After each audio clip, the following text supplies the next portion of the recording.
नमस्कार दोस्तों, कैसे हैं आप सब। आई होप खुश होंगे, स्वस्थ होंगे, मस्त होंगे। मैं रचना आपका स्वागत करती हूँ डिवाइन पावर बाय आर्य रचना में। अगर आप इस चैनल पे नए हैं तो हमारे चैनल को सब्सक्राइब करें। इसमें आपको सारे आध्यात्मिक डिवोशनल रिलेटेड कंटेंट मिलेगा। अगर आप इसमें इंटरेस्टेड हैं तभी सब्सक्राइब करें। अभी हम श्री दुर्गा सप्तशती का पाठ कर रहे हैं, जिसमें आज हमने 8वां अध्याय पढ़ना है। तो माँ दुर्गा का नाम लेके 8वें अध्याय की शुरुआत करते हैं। जय माता दी। रक्त बीज का वध। ध्यान। मैं अणिमा आदि सिद्धि युक्त किरणों से घिरी हुई भवानी का ध्यान करता हूँ। उनके शरीर का रंग लाल है, नेत्रों में करुणा लहरा रही है तथा हाथों में पाश, अंकुश, वाण और धनुष शोभा पाते हैं। 8वां अध्याय। ऋषि बोले, चंड और मुंड नामक दैत्यों के मारे जाने तथा बहुत सी सेना के विनष्ट हो जाने पर दैत्यों के राजा प्रतापी शुंभ के मन में बहुत क्रोध पैदा हुआ और उसने दैत्यों की संपूर्ण सेना को युद्ध के लिए प्रस्थान करने का आदेश दिया।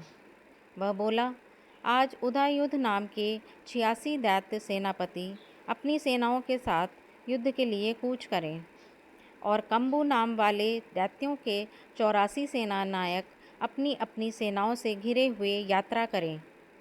50 कोटि वीर्य कुल के और 100 धौम्र कुल के असुर सेनापति मेरी आज्ञा से सेना सहित प्रस्थान करें। कालक, दौहर्द, मौर्य और कालकेय असुर भी लड़ाई के लिए तैयार हो मेरी आज्ञा से तुरंत प्रस्थान करें।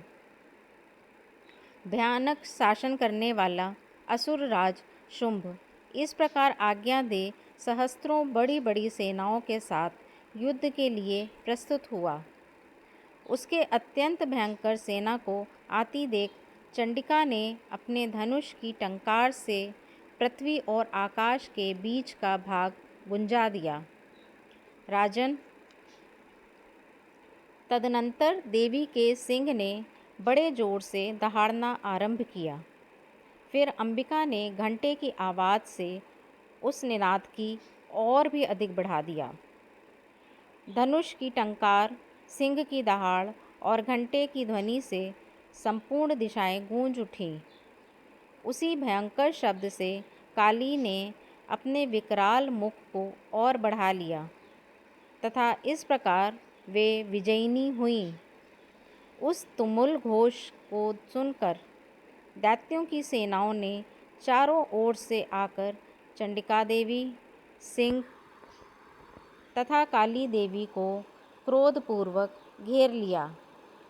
राजन, इसी बीच में असुरों के विनाश तथा देवताओं के अभ्युदय के लिए ब्रह्मा, शिव, कार्तिकेय, विष्णु तथा इंद्र आदि की शक्तियाँ, जो अत्यंत पराक्रम और बल से संपन्न थीं, उनके शरीरों से निकलकर उन्हीं के रूप में चंडिका देवी के पास गईं।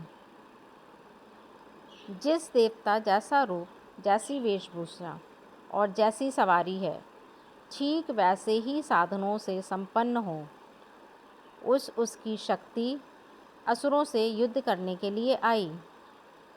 सबसे पहले हंस युक्त विमान पर बैठी हुई अक्ष सूत्र और कमंडलू शोभायमान ब्रह्मा जी की शक्ति उपस्थित हुई, जिसे ब्रह्मानी कहते हैं।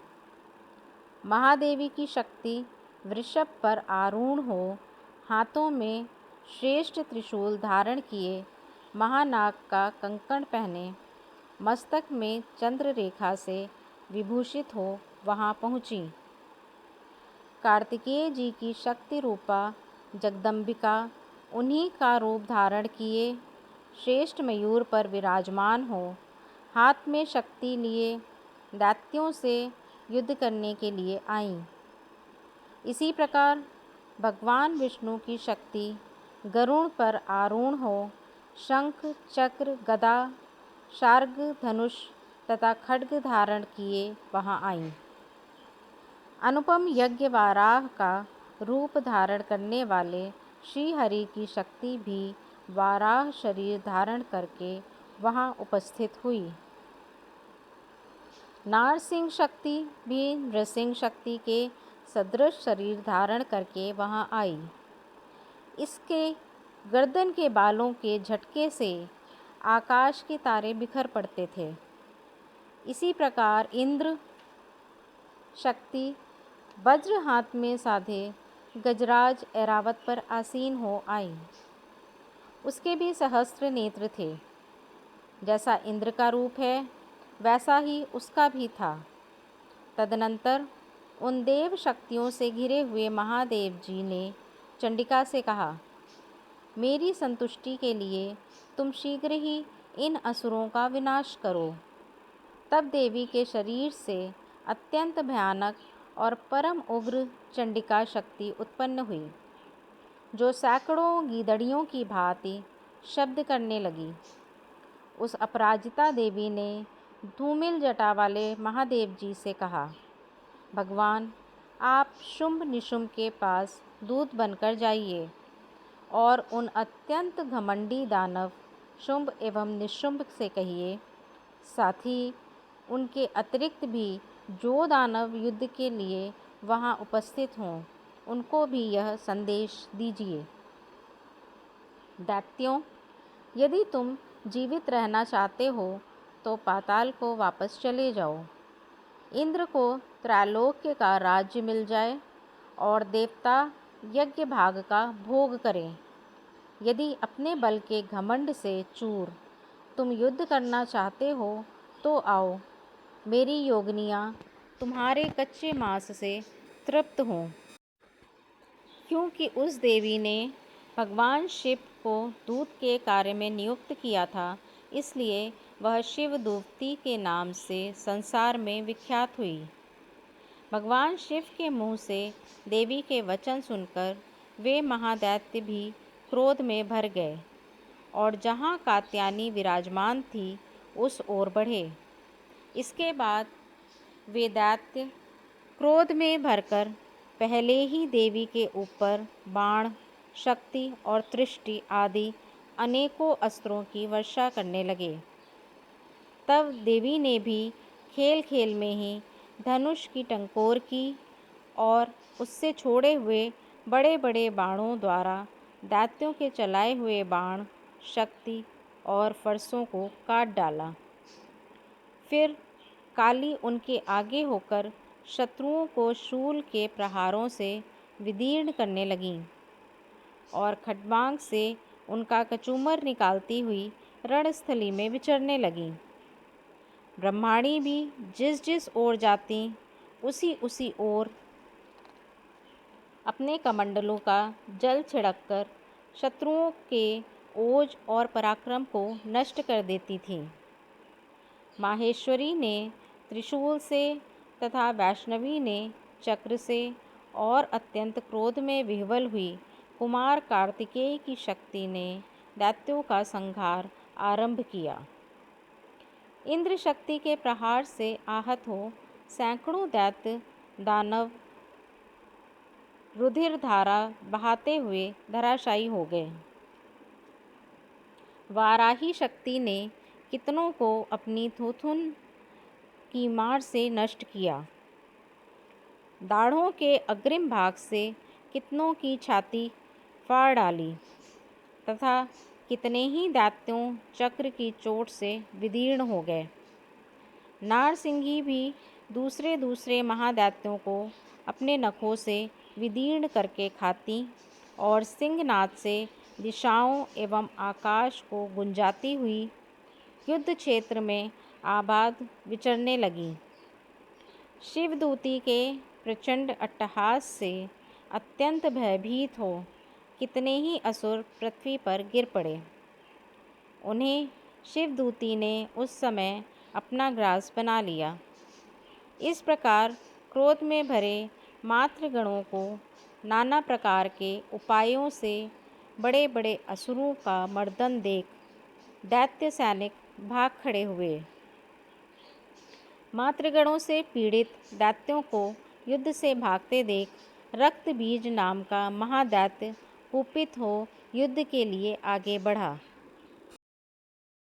उसके शरीर से जब रक्त की बूंद पृथ्वी पर गिरती, तब उसी के समान शक्तिशाली एक दूसरा महादैत्य पृथ्वी पर पैदा हो जाता। महाअसुर रक्त बीज हाथ में गदा लेकर इंद्र शक्ति के साथ युद्ध करने लगा। तब ऐन्द्री ने अपने वज्र से रक्त बीज को मारा।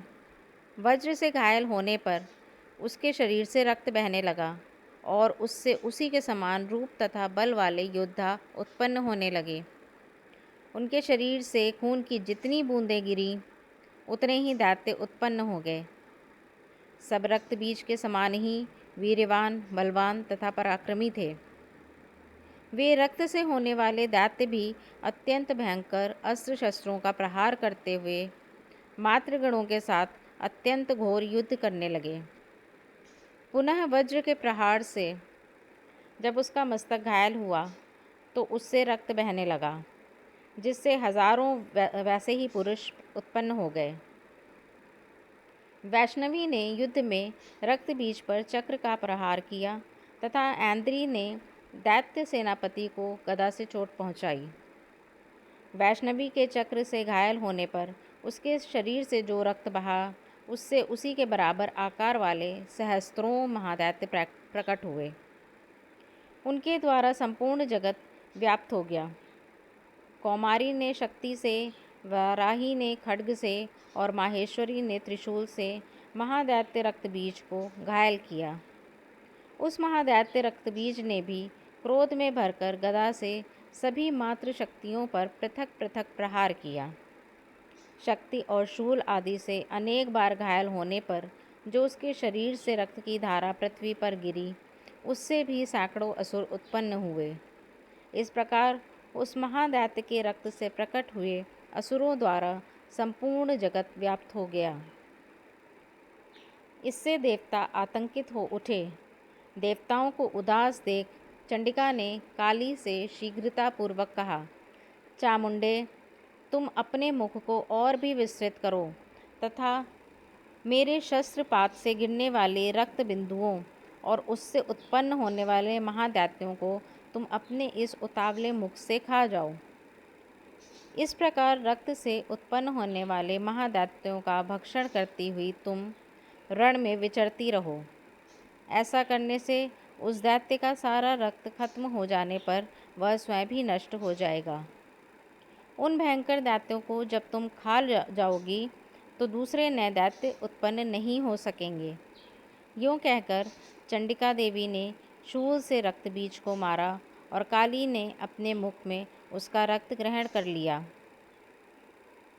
तब उसने चंडिका पर गदा का प्रहार किया, किंतु उस गदापात से देवी को तनिक भी वेदना नहीं हुई। रक्त बीज के घायल शरीर बहुत सा रक्त गिरा, किंतु ज्यों ही वह गिरा त्यों ही चामुंडा ने उसे अपने मुख में ले लिया। रक्त गिरने से काली के मुख में जो महादैत्य उत्पन्न हुए, उन्हें भी वह चट कर गई और उसने रक्त बीज का रक्त भी पी लिया। तदंतर देवी ने रक्त बीज को, जिसका रक्त चामुंडा ने पी लिया था, वज्र, बाण, खड्ग तथा दृष्टि आदि से मार डाला। राजन, इस प्रकार शस्त्रों के समुदाय से घायल एवं रक्तहीन हुआ महादैत्य रक्त बीज पृथ्वी पर गिर पड़ा।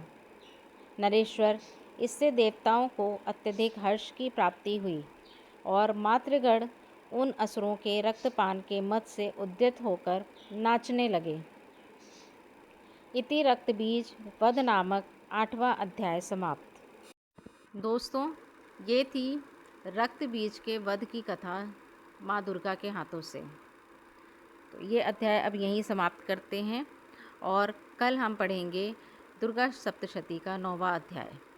जय माता दी।